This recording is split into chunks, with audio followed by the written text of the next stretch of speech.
Coming to you live from the basement of an abandoned training facility where we talk about fighting, training, and events.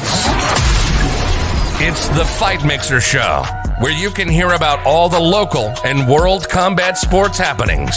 Get ready. It's time to gear up and square up because we're going live on the Fight Mixer Show.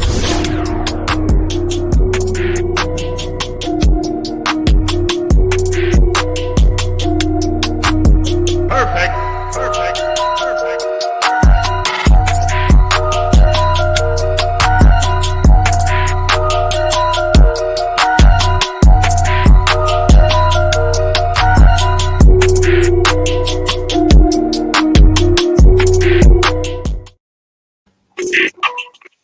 What's going on, everybody?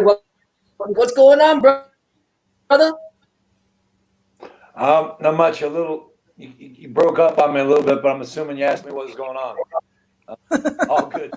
Hey, what's going on, man? How you been? Surviving COVID, so it's all good. It's funny. It's as they say, that times like this are times for opportunity, and it's interesting that when we first happened, my business, both the gym business and my medical practice tanked, and but now I'm like so busy, it's crazy. Not so much on the martial art end, but the other end. So it's interesting. It's good time. Good. And you're also now the president of Pancrase, and you have the documentary coming out and all this fun stuff happening. Can you tell us more about that? Yeah, I mean, we can kind of start with Eric. He really is the one who pushed this deal. He's an interesting character. I don't know how much you know about him, but are you guys familiar with the movie Warriors? Mm-hmm. Of course. Like from the I think it was 1979 or something like that. Mm-hmm.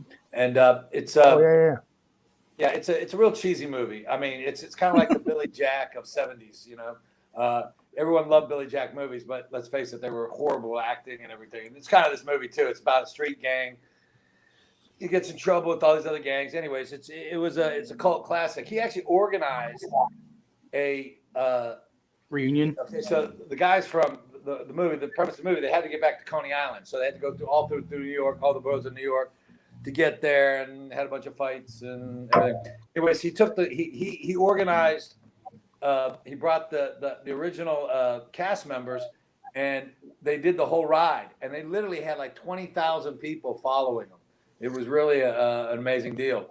And so then he said, my next project's going to be, doing this documentary on Pancrase, which, he wanted me to be part of the producing team because, I used to run H&F Fights, was Mark Cuban's television company, and so I did, and I did it mainly because I think people should know the history of martial arts, especially mixed martial arts.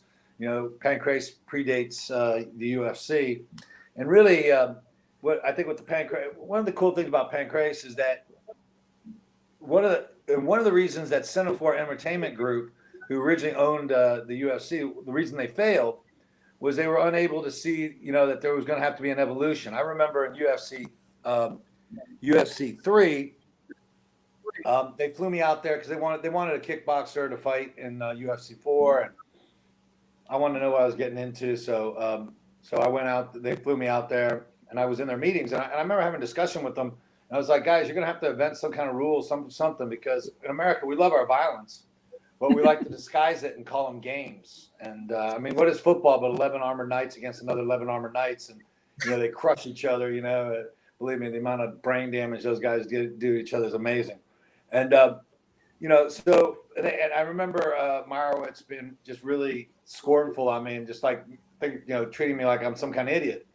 But it's true. And what he did not pay attention to was how successful Pancrase was. And Pancrase, was basically first, mixed martial arts. It had rules and it had time limits and stuff like that. Although the time limits were extremely long, 30 minutes. But he didn't pay attention to the fact that, making it into a sport versus a spectacle would actually work. And anyway, so in fact, it worked real well because if you think about all the original champions and winners in the UFC, the ones that were most successful right off the bat were from the Pancrase organization. And I just thought people would appreciate seeing it. I think it's an interesting time. It was one of the most fun times of my life. Definitely one of the most fun times of my fight career. And I just thought people would enjoy seeing what we're doing and where it is. And that's where it's, it started off as a documentary. And then to be honest, there was so much positive feedback because a bunch of people misunderstood the fact that we were actually doing a documentary. They thought we were bringing the show to America. And they kept going, oh, we want to fight. Where is it going to be? We want to, and I'm like, we're not actually having a show. we're making a movie. And anyway, so, again, Eric, being Eric, this guy is relentless, kept on me and said, hey, we can do this. We can do this. And he kept asking me if I'd be willing to do it. And I'll be honest, I got 10 million things going on. I was like, nah, I don't think, I think I got the bandwidth to do this, And to be honest, though, I got the bug. I couldn't help it. I think that especially the way that we're going to do this is going to be a little bit different. We're going to bring back the old school Pancrase, but we're also going to do MMA and boxing and kickboxing on our channel. Just be and for me, it's listen, I've had a lot of blessings in my life. I mean, I wouldn't be where I am today if I didn't have help from people. And I mean, I think the most arrogant and foolish statement anyone makes is they say that they're a self-made man. There's no such thing. No such thing. Everybody gets a break somewhere. Everybody gets somebody helping them out. And, it's one of the reasons I do my gym. I know the benefits of the gym, of martial art training. It changed my life for the better. I mean, literally, I was heading for an early grave or jail, and it changed my life. And I was so grateful that I opened my own gym. And I don't make a huge amount of money off that. I have always made money either as an athlete or, I was television executive and now I'm a doctor. So it was, it's a labor of love. And this is kind of a labor of love too. I think that there's so many young fighters out there that have that aren't going to have the opportunities that I had, and we have so many different organizations and stuff like this, but none of them, to be honest, are organizations except for the UFC. Okay, let me phrase all the smaller ones. There's really the only one you can basically make a living out of is one. I'm not really sure about Bellator, but pretty much sure Bellator could be, and then UFC, and the rest are if you fight for them, it's just a poor paying second job, and so I say my goal as the president of this thing, and is what I've been pushing on this thing from then, and the only reason I would do it was that we create an avenue for these young athletes to be able to make it into either the bigger shows, and as we grow, maybe we become one of the bigger shows, right? Maybe we can have that opportunity for these guys to be able to make a living and make careers out of this and have something later on. And I'm excited about that idea. I'm excited about the possibilities of that and having this, technology today is so amazing, guys. We're going to have our own channel, to be able to do this. We'll be broadcast to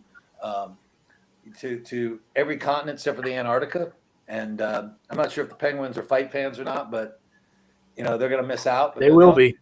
Yeah, they get to miss out. They'll have to head a little bit, someplace else. But anyway, so that's kind of where that's what dragged me back into this part of the business side of it, and and I just wanted to, like I said, I think I could give these guys a great opportunity, and that's kind of my goal. Yeah, and you and the Lions Den have been such a huge part. I'm sorry, Gabe. Sorry for cutting you off. What were you saying, Gabe? Go ahead. I was going to say, you had brought up earlier that Pancrase was going to be Pancrase and MMA were two separate things.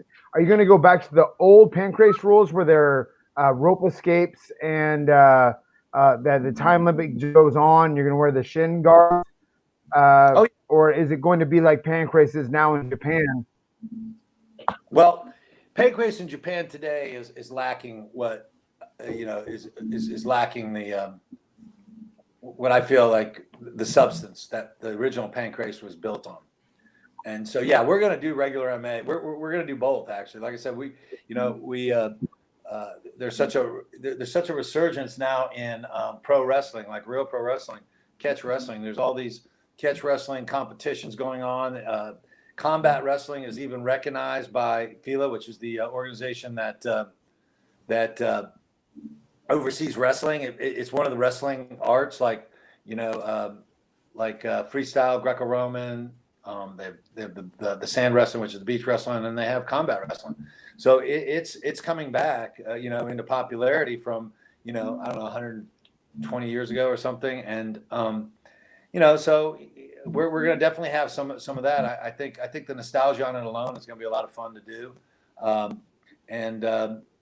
But again, we also understand that, we have to modernize too. So we stepped it up. We'll have MMA fights. We're actually going to be having MMA fights and kickboxing fights and boxing fights. And, what a lot of people don't know or remember is that Pancrase, they called themselves the strong style. And that was a pro wrestling term, meaning we're the strongest guys, meaning we're actually, because in pro wrestling back in the day when there was some semblance of that it was real, they had three levels. They had workers and journeymen, and workers and journeymen were guys who basically really weren't great.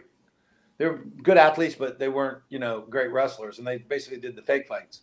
Then they had the shooters, and the shooters were guys who could really wrestle. And then they had a thing called the hookers, and hookers were elite shooters. They were the guys who were master submission guys and stuff like that. And so in Japan, they still have those kind of rankings and stuff. And in old school, I don't know about modern pro wrestling in Japan, but the old guys, they had to really learn to wrestle real stuff, like Carl Gotch and all those guys. They really knew how to hurt you, and they did that because like a lot of times wrestling, people would say wrestling was fake. They go, okay, come on in here, and then they'd stick them up against a hooker or a shooter who would break their leg and go, yeah, that's fake. I just broke your leg, right? And so that's kind of what it went to, and but there's this resurgence. So yeah, so to answer your question in a very long-winded way, yes, we're going to be doing old school Pancrase along with modern Pancrase. Very cool. And you and the Lions Den was such a huge part of mixed martial arts. I mean, Pancrase, and just to go back, judo was one of the first mixed martial art promotions in Japan in the 80s. And then you had Pancrase and UFC in 1993, and Pancrase was lighting the Japanese MMA and pro wrestling world on fire. And, Japanese, they love their pro wrestling and they love their fights, so obviously it was the perfect mix. And, all the great stars that came out of it, like Ken Shamrock, Nas Rubin, Frank Shamrock, Funaki, Maurice Smith, Josh Barnett, Yuki Kondo. I can go on and on. Ken Shamrock, he went to pro wrestling right after his stint with Pancrase and UFC. And when he went to the WWE, he brought that WWE notoriety, brought to UFC, and gave UFC a shot in the arm when it was drawing no money whatsoever when he fought Tito again. And Pancrase and the Japanese MMA scene, the pageantry, the excitement, we don't see that nowadays in the UFC. We don't see that pageantry. We don't see the parade of fighters at the beginning of the shows like you see in Ryzen and Pancrase and Pride. I think Pride can catch an audience. Pancrase can catch an audience. But how do you feel now going to the business side of things? How do you feel, or what needs to be done with the new Pancrase to capture that audience?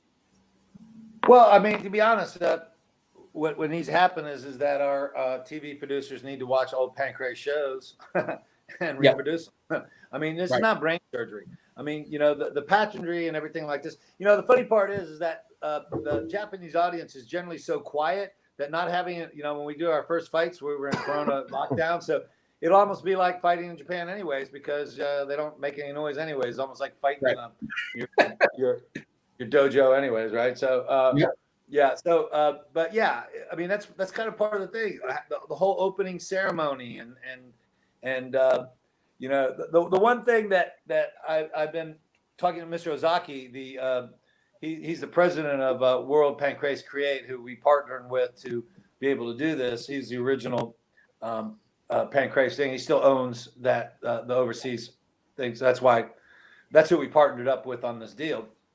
One of my requests was, can I get my walkout music to in Pancrase, because people don't think Japanese people have sense of humor, but they actually do, because we used to always play these practical jokes on our handlers, and I always kind of felt bad for them because I don't know if they understood our sense of humor.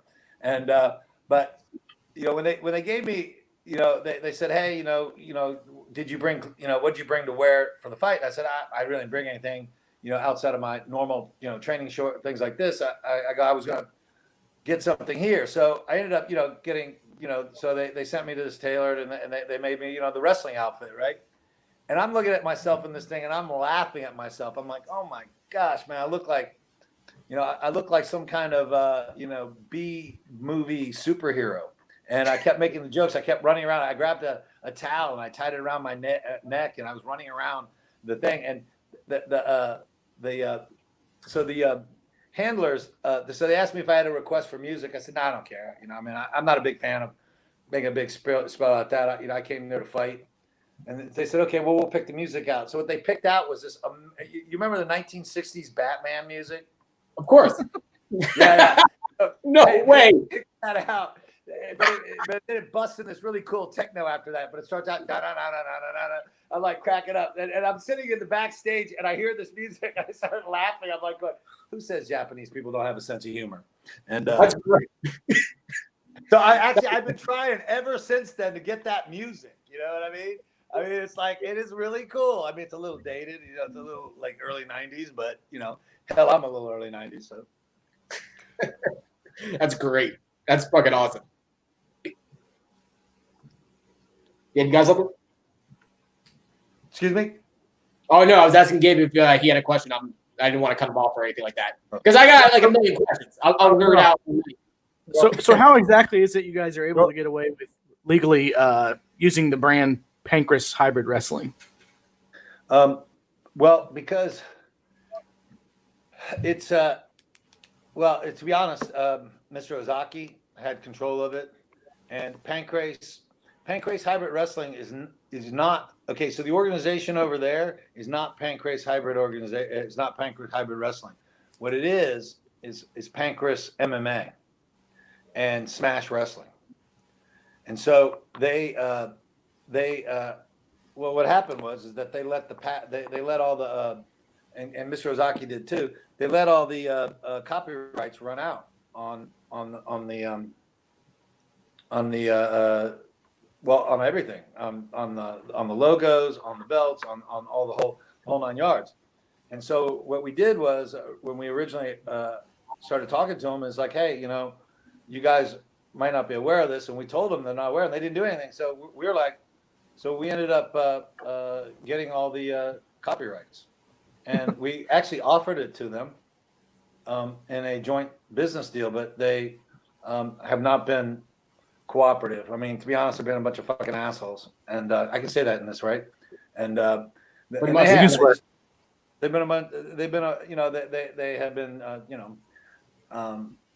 been, it's quite honestly, they've been telling me a bunch of lies about stuff. It's funny because they'll sit there and they'll comment about this, and so someone will come back to us. Did you hear what they said? And then we show, then we say, here's all the legal documents. You got to appreciate, we did a staggering amount of legwork getting this thing done, and legal work to get this done. It is our intention at some point to still work with the Japanese Pancrase, because we'd like to bring the show to Japan. Bring it back to the original home. But I have a feeling, that I have a feeling they'll come around once they realize, that we're for real and stuff. And like I said, our intention really was to partner with these guys and bring things like that. But to be honest, they just were assholes. And so, you know what? I got a cure for that. I own you now. But no, I'm kidding. No, like I said, we're not closing the door there. We want to go to Japan. We obviously want to bring, I think,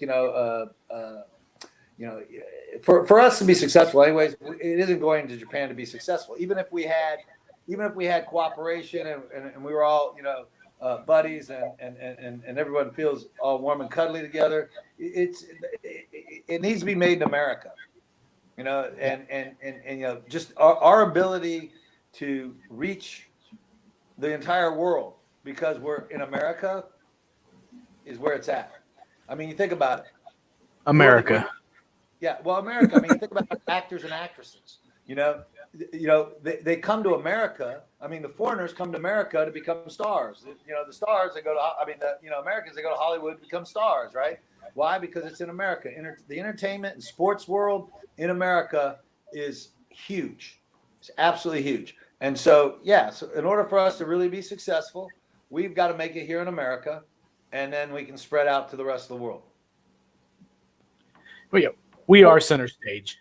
I mean, it's just. I see a couple of ways where this could be successful too. Pancrase has. I confused the two because both were just fucking awesome. I used to do tape trading for both Pancrase and Pride when I was a young one. So like literally, I think of both. They're both correlated with each other, but.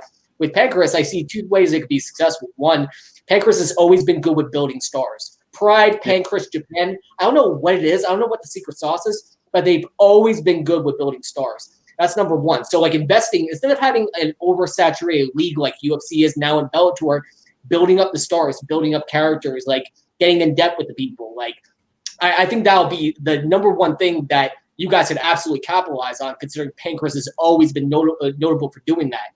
And number two, Muhammad Ali Act.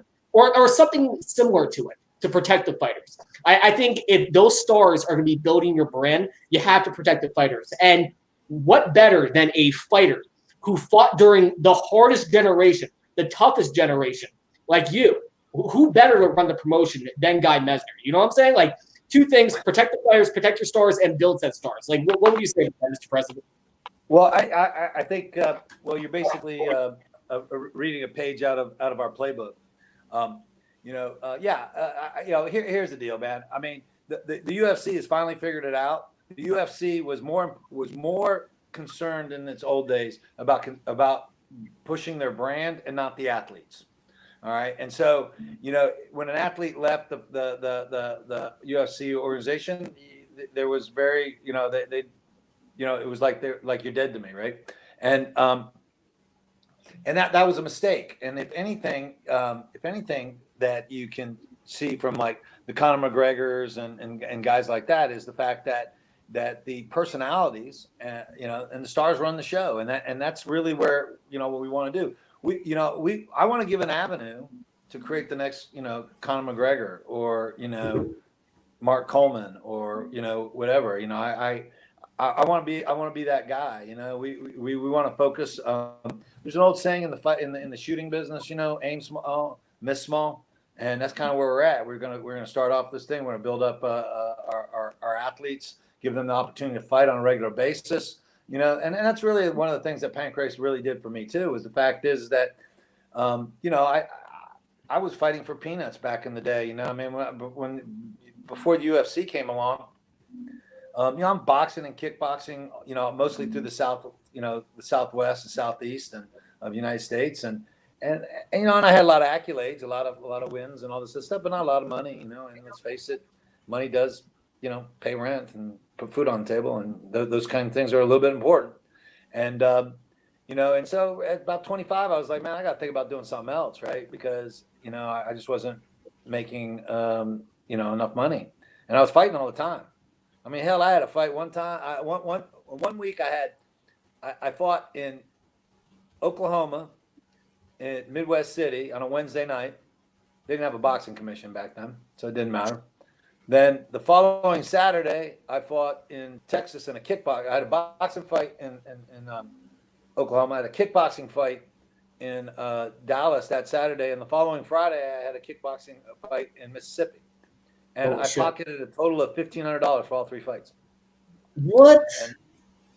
So that's just the way it was, and so the fact is that when Pancrase came along, I made good money at the UFC, for what it was, but the Pancrase organization really just they gave me regular fights and they paid me a tremendous amount of money, and so it really, for good or for better or for worse, it rekindled my ability to do that, and really, to be honest, I mean, I guess I had a professional fight career of about 17 years, and the last 10 of them were. I really kind of had two careers. I had a boxing, kickboxing career, and then MMA came along, and I had a second career that lasted another 10 years. Now, Guy, what are the exact rules to the Pancrase hybrid wrestling? Is it going to be open hands? Yeah. Is it going to be the old school rules? Yeah. Yeah. So we're going to have, it's going to be, it's basically the rules. It's open hand to the face, closed fist to the body, kick and punch, knee to anywhere you want. Wearing shin pads. You have rope escapes. You have your red cards, your yellow cards, and and that's basically it. Gentlemen, hold on one second, man. I'm about to run out of battery, so I'm gonna grab my charger real quick. Okay. No problem. Awesome. Good. I want to find out who's going to be the VP because I think Ken Shamrock would be a great VP. Just saying. I think he's already got a VP picked. Ken Shamrock being VP, no, Guy Mezger as president would be the greatest of all time. I heard he was actually going to be asking me to be VP, is what I heard. But, wait, me? Yeah, me. I'm going for Tito. I'm sorry, guys. I was running to get a charging cord, so I didn't. I'm literally like on 2 minutes of power here. But no, what were you guys? What disastrous thing were you guys planning here? I was saying that I heard that I was going to be asked to be VP of the company, but maybe I was wrong. No, we're saving you for product development. So actually, our VP is a really great guy. Tito. Doug Catelli. He's an Italian guy from the East Coast in the concrete business. So you can make your own assumptions. But no, actually, he's a great guy. He's a phenomenal businessman. He's also one of the bigger promoters in the area. He's a big boxing promoter, but he's done MMA fights and one or two kickboxing fights. But he mostly promotes in Connecticut, New Hampshire, and stuff like that. And he's been very, very successful as a promoter and also as as a businessman. He has probably, I think, the third largest concrete company in the East Coast, New England, and so we want to bring guys like that because I know it. My strong suit isn't the fact that I'm even the smartest guy. Rarely am I the smartest guy in the room. Really, my strong suit is I've always been able to put together really good teams, and my gym has always been successful because I have a phenomenal team. My medical business is great because I have a great team, and that was really my secret when I was working for HDNet. Was I don't know anything about television. I was never, I never studied broadcasting or anything like that, but I didn't need to because I surrounded myself with people who did. What I had was a vision, and what I had was drive, and what I have is sometimes it's good to be too stupid to realize you're not supposed to be successful, and I'm one of those guys, and really what it was I just surrounded myself with people who get my vision done. And that's really what we're doing right now. A guy like Doug Catelli, who is a super sharp businessman, will keep me reined in and what needs to focus on things to make things work on a business end. I have the vision on this. I think everybody that's on our team shares the same kind of vision.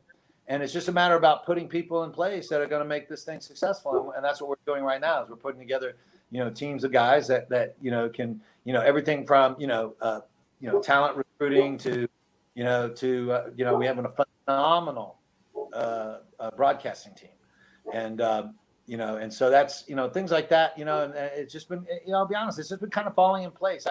I feel like this is this is like calling from a higher power now because things have just been falling in place, and and Eric, and I'm constantly like, Eric will put these announcements out. I'm like, dude, quit putting these announcements out till we catch up. And he goes, oh, we'll catch up. And then next thing I get a phone call. Yeah, hey, we want to go take care of this. I'm like, dude, you're either the luckiest guy in the world, or or God really wants Pancrase to come back. So, but anyway, so like I said, we're working out, putting together our executive team.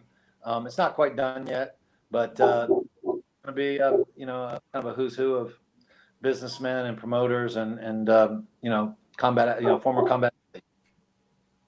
Awesome. And I don't think it's just that. I think it's also this old school hard work ethic, and seeing where you came from. I mean, Lions Den. It wasn't a team. And by the way, just to bulk in mind for all you guys, it wasn't like American Top Team or any of the teams that you see nowadays, where you just pay for a membership and you get some Miami fights in, and with the Lions Den, you actually had a tryout for the team. And it was a rigorous tryout. It was going through hell. And I talked to one of the gentlemen that actually was with the Lions Den, and we had Ken Shermark on the show, which was a complete honor because I fucking looked up to him and I watched him my entire life. But with the Lions Den, not everybody made it. You could try out, but you had to do a certain amount of push-ups, sit-ups, all that stuff. And if you did not meet the requirements of sparring, physicality, and anything like that, you did not make it on Lions Den. So that old school work ethic, would you say, was a big contributing factor? Yeah, well, let's face it, work ethic is going to, a man's or woman's work ethic is going to be, the measure of that is the measure of their success in life. Right. I mean, you can learn just about anything, right? If you're willing to work, like with me, I became a doctor later in life, what people don't realize, because I had a fairly successful wrestling career, I never finished college until I was 37 years old.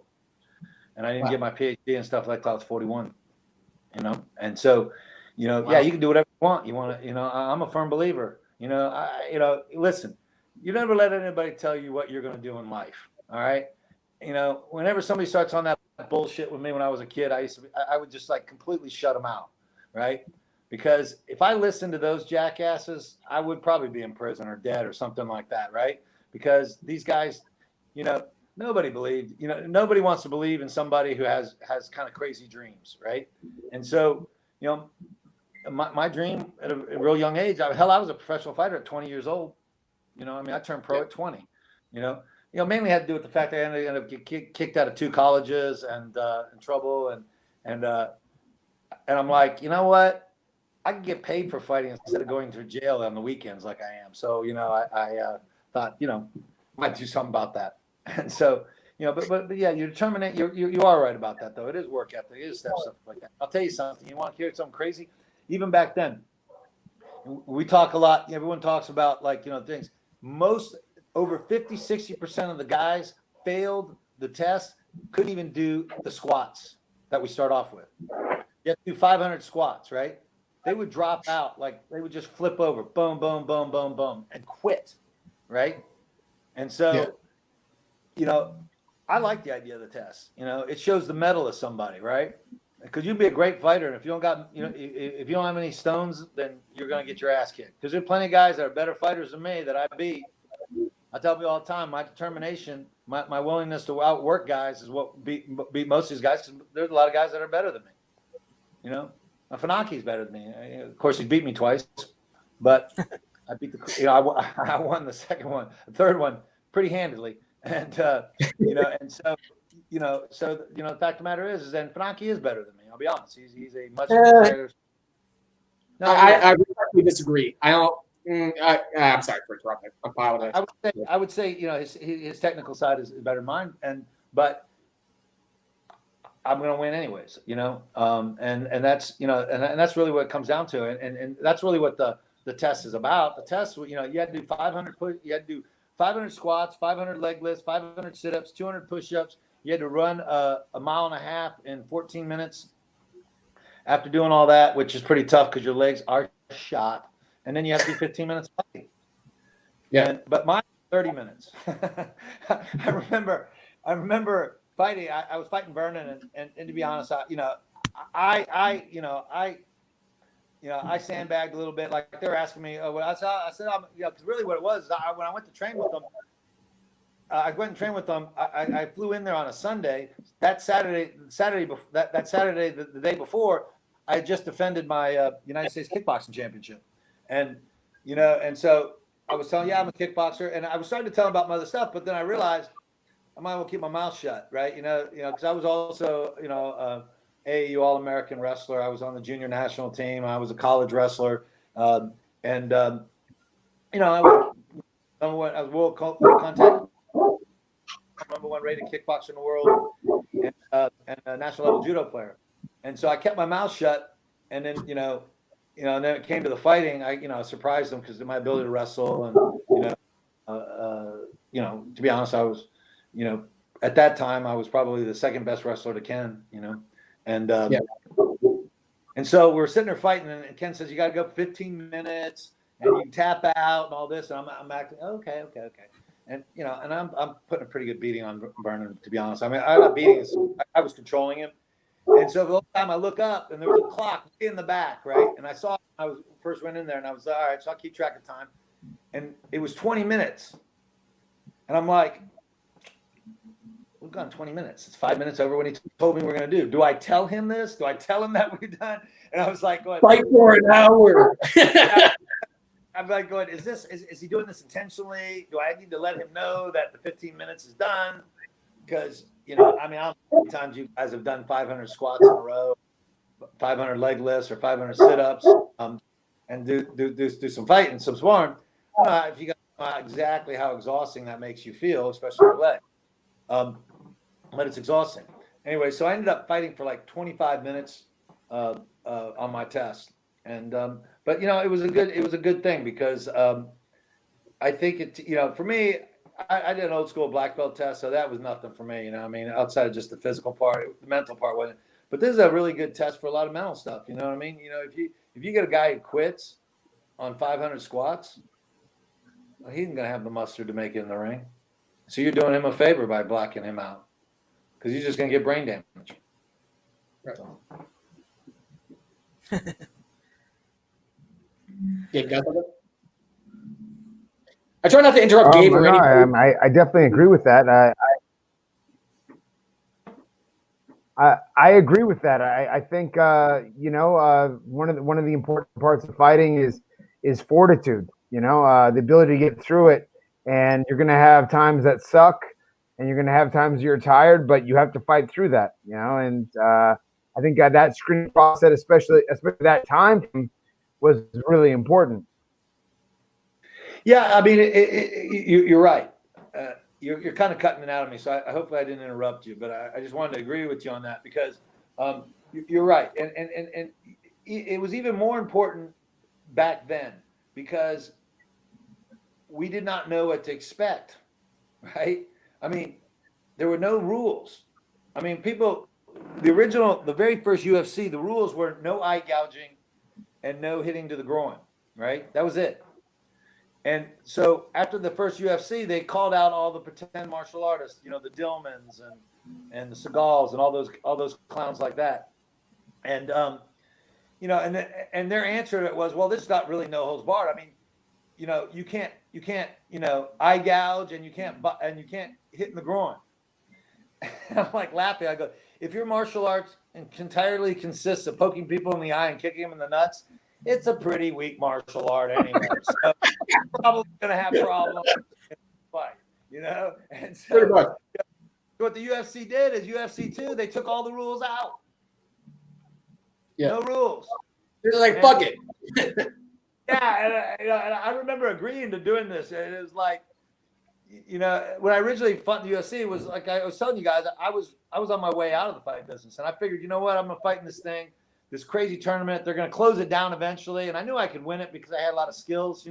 That I back then the guys were much more one-dimensional than they are today. They're very multi-dimensional today, and but nobody really kind of had my skill set back then. The multiple skill set, especially at the level that I could go at.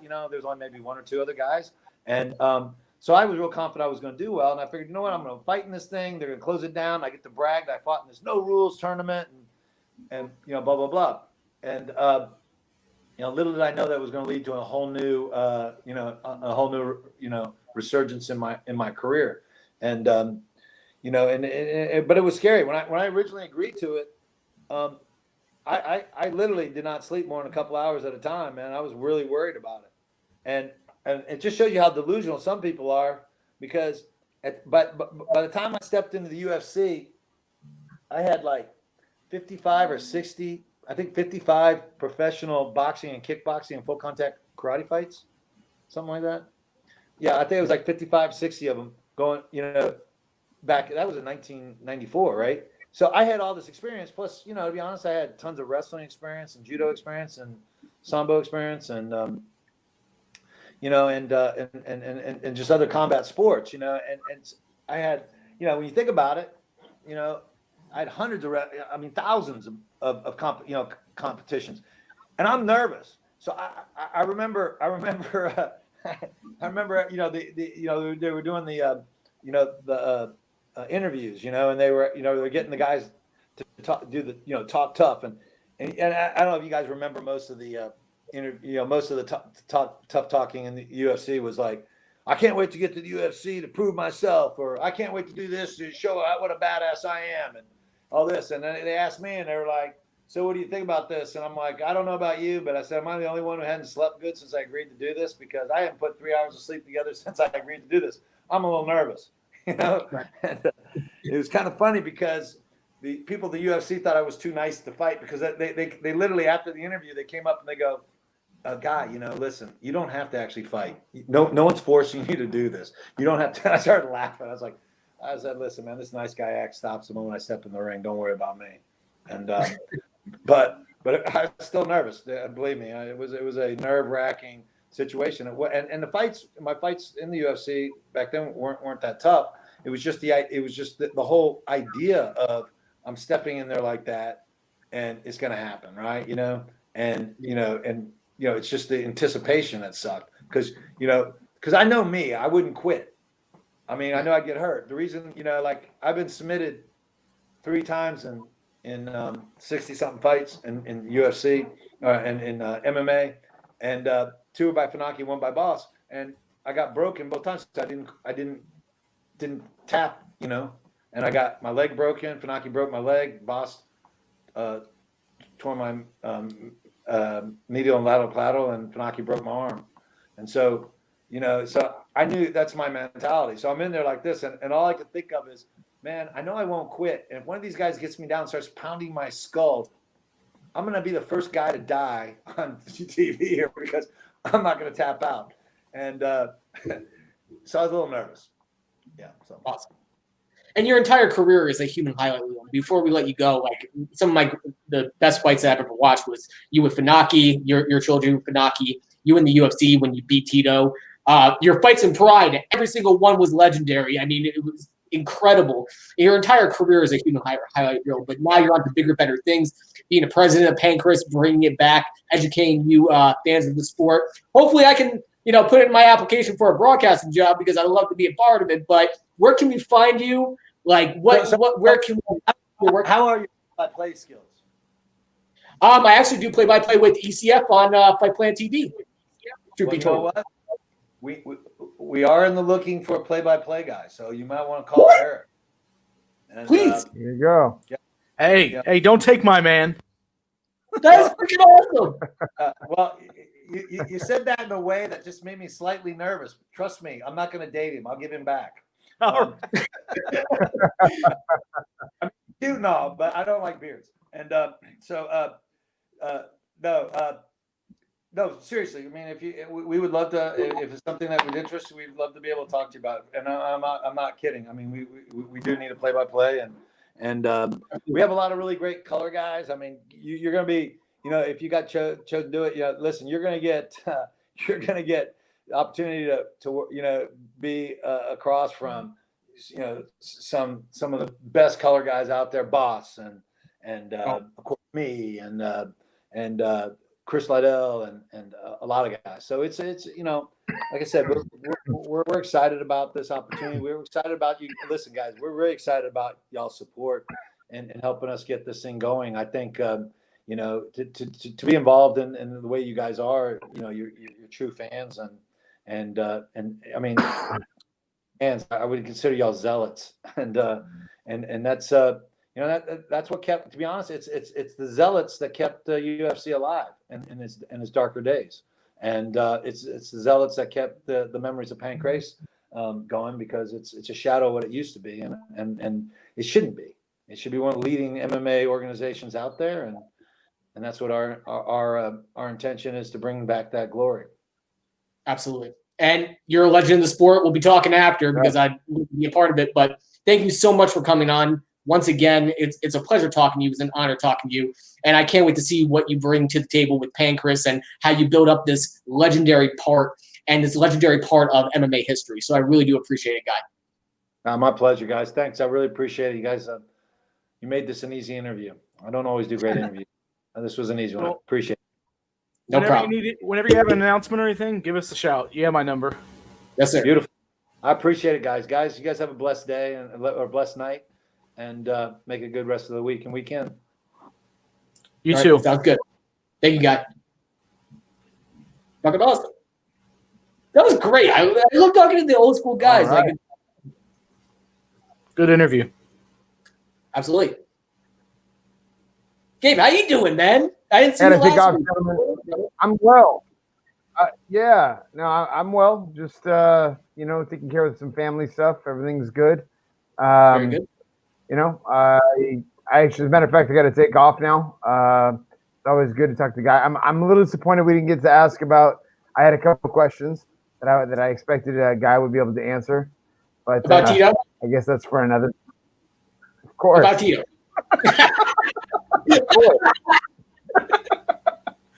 Gabe, you are my favorite bedtime hero, sir. You are a legend and a scholar.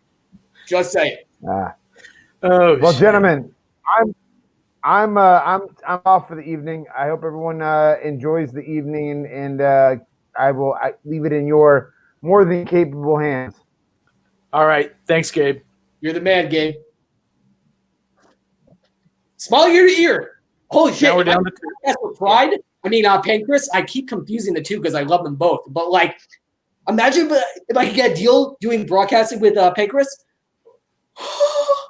Dude, nerd rage. I know. Dude, you see the smile on my face? I hope it happens for you, bro. I do play-by-play commentary for ECF on Play-Play on TV. Oh, I know. I'm just saying, these guys are all about helping everybody that helps them. So, they're good guys. I'm blushing. Like I said, I got his number. He's got my number. If he needs to reach you, I'll hook you up. Yeah, I'll send some of my work to him, and hopefully we can make the deal happen. Dude, that's like my childhood. Being a commentate for my childhood? What the fuck? That would be crazy. That would literally blow my mind. Fuck it, I'll do it for free. Fuck that. I think I was told they got something going on in San Diego here coming up shortly, and I'm sure I could work myself in there and get you in there too. So fuck that. I will fly to Sanford. I will fly wherever for free. I'll literally don't pay me. This is like a big deal in my childhood. You guys have no idea when Matt brought this to the table that we were going to be doing interviews and helping with the Pancrase documentary. It's like, holy shit. Because this is think about Nickelodeon back in the days. Imagine getting the color for Rugrats or some shit like that. Being a part of your childhood. That's the same shit to me.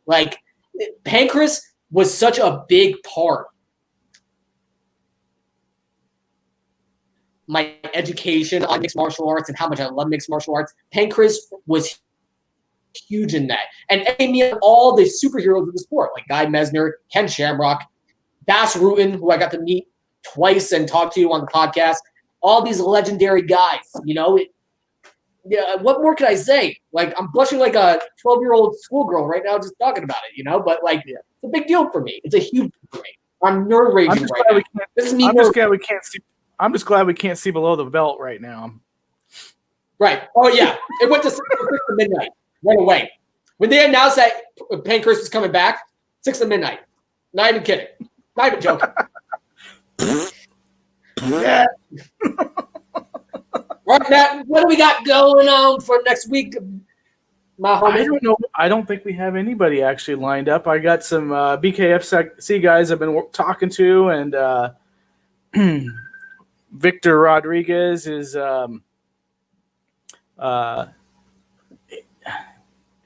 talking about coming on here. He actually was going to come on our show a while back and then couldn't. So there's a few people I'm talking to, but nothing actually is completely lined up. So you know what? Fuck that. Let's have an Ask Gabe episode. So we can talk about all the travels. I've been asking for this shit forever for an Ask Gabe episode. It may come down to it. Let's do it. Ask Gabe. Let's have an Ask Gabe episode. This is the first time I haven't had anybody really lined up or anything. It's always been planned out several weeks ahead. So this is new territory. Just give me 1 to 7 hours with Gabe so I can talk to him about the old school adventures of mixed martial arts and his journey throughout it. Let's have an Ask Gabe episode. I've been asking for this forever. I'm pretty easy to do business with. This is my only tribulation. We'll see what the fans want. We'll see what the fans want. Fuck the fans. Let's just have an Ask Gabe episode. What about what David wants? If we can get 1,000 new likes tonight. No, I'm just kidding. Oh, come on. Fuck me in the beard. Can we just please have an Ask Gabe episode? I've been asking for this forever. Come on, man. All right, man. Well, let's wrap the show up, and I'm sure you got shit to do. Oh, yeah. Okay. All right. I'm going to wrap this up like a Trojan condom. I really like Guy a lot, so. I got you. I'm going to wrap this up like a Trojan condom. Thank you very much for joining us for the Fight Mixer. We got to talk to Guy Mezger about Pancrase. Hope that just got a job. But they'll for sure pay better than this gig. Pleasure to be on the show. Matt, any last words? Sure. Peace. Perfect. From the Fight. Perfect.